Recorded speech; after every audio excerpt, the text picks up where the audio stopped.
Dracula might be one of the greatest fictional characters ever created. He's been an icon for centuries. But Castlevania's Dracula? Different beast entirely. Bro had a whole field of corpses on display. Now imagine being a real estate agent trying to sell a house next to him. Real estate agent be like, yeah, it's kind of a quiet neighborhood for, the kids to be around and stuff. Except for, that guy over there. If this was a horror movie, a struggling writer would have been the first one to buy it on the spot. And don't get me started on this man's house. House so big you would have thought God was his next door neighbor. Dracula set the blueprint for wealthy vampires, because if you broke and you've been around since Jesus walked on water, then you might as well call it GG, my boy. Dracula was just chilling, minding his own business when Lisa knocks on his door trying to ask for help. Now Lisa's the type of milk that'll have a man rethinking his whole life. Blonde hair, blue eyes, red scarf, and fearless.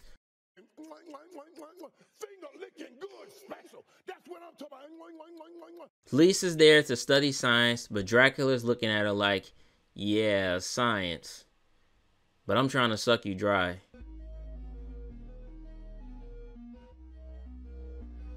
No diddy. Dracula's trying to Netflix and chill, but she's like, not before we hit the books. Unless you want me to put this garlic flavored box on you right now. They bond in like 2 minutes, and fast forward 20 years later, they're living their best life. Until the bishop burns her alive because he's jealous that he wasn't the one clapping those cheeks. Lisa, being the real one that she is, tells Dracula to not kill everyone. They didn't know that you were him. But Dracula was like Jules from Pulp Fiction and was walking the earth. But his elite milk senses were tingling, and he rose up to Lisa's burnt house when some random lady tells him that his wife was auditioning for the Human Torch, and she got the part. This causes him to cry tears of blood and awaken his Mangekyo Sharingan. He tells the old lady that if you want to live, take your family out of this town and never come back.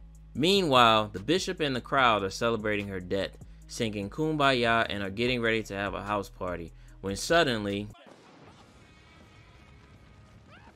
a big ass explosion happens and Dracula shows up. Full on Moses from South Park, ready to deliver divine smoke. And what happens next is a thing of beauty. He gives the people 1 year to get out of Wallachia before he wipes it off the map. These people should be thanking God that Lisa had that fire, because it gave them a whole year to stack their money up and make moves in preparation for what's to come. Dracula was not playing when it came to his wife. My man hated humans for centuries and met one baddie and was like, maybe they're not so bad. But once he smelt that burnt bacon, he was back on demon time. He gives them a year out of respect for his wife, because he easily could have just killed everyone that was responsible for her death, but he decided that wasn't enough for him. Bro decides to pull a zero mortal plan and summons all of hell to destroy Wallachia.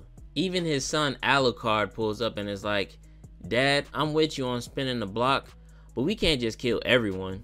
And Dracula was like, I don't give a fuck, Keisha. Dracula responds by literally beating his son into a coffin. Talk about tough love. 1 year passes and the people of Wallachia are wilding. We see the people celebrating and having a good time with the Archbishop. The Archbishop's talking crazy like, see, I told y'all bruh, Dracula wasn't gonna do shit. Dracula pulls up and is like, y'all ignored my warning and threw a block party on the anniversary of my wife's death? I bet. Shit, I know if that would have been me, as soon as I heard Dracula say get out of town, I would have left before he even finished his speech. I would have been the first Black Flash before New 52 Wally West. Who am I kidding? This was set back in the 1400s. My black ass would have been in the field singing Catcher Freeman. So Dracula brings out everybody. Dogs, chickens, cats, twerkers, all that. Nigga thought he was Manny Fresh for a second when he was summoning all them animals and cats and shit. After summoning all of hell, he completely destroys Wallachia. I haven't seen somebody crash out like this over elite milk since Anakin Skywalker. And that man was blowing up planets and murdering children over it. So that tells you something. And the crazy part about it is that Lisa warned them what was gonna happen. She said, hey, you might be afraid of the devil, but the nigga I'm married to is more dangerous because he's real and will end you all. And that's exactly what he did. This is without a doubt one of the rawest debuts of a character, let alone first episodes in anime history. He told them what he was going to do and did exactly that in the very first episode.